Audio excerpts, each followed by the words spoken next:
I can thankfully say that I have very little experience being on either side of discrimination, but probably the most I have seen was in a small community down south.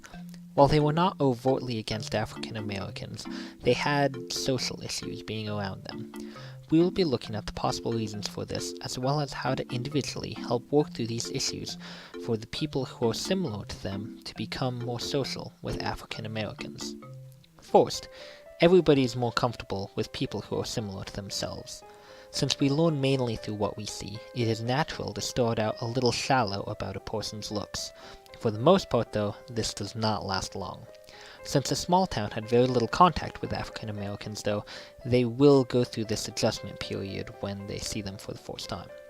The only way to fix this is to increase the town's contact with African Americans, and after the initial period of slightly awkward conversations, the town will get used to them and look for similar character traits instead of physical traits. In Georgia, there is a very strong ancestral identity, or much of what they believe is tied to what their grandparents did or believed. For instance, many would be a part of a church just because their grandfather had helped build it. This could prove to be a stumbling block because they may be hung up on trying to make themselves feel better about their ancestors that owned slaves. While getting more of a diversity of people would certainly help this, the fastest solution would be to inspire them to live better for their grandchildren. Given this motivation, they have a better chance of changing than if they wanted to change only for themselves. Another reason why they may discriminate against African Americans is if they think that their culture is in danger.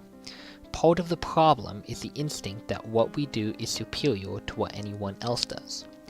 The best way to alleviate the town's fears about this is for African Americans to show up to Georgia's cultural celebrations like the Sorghum Festival, and then to start introducing their own celebrations to get the town used to their own culture.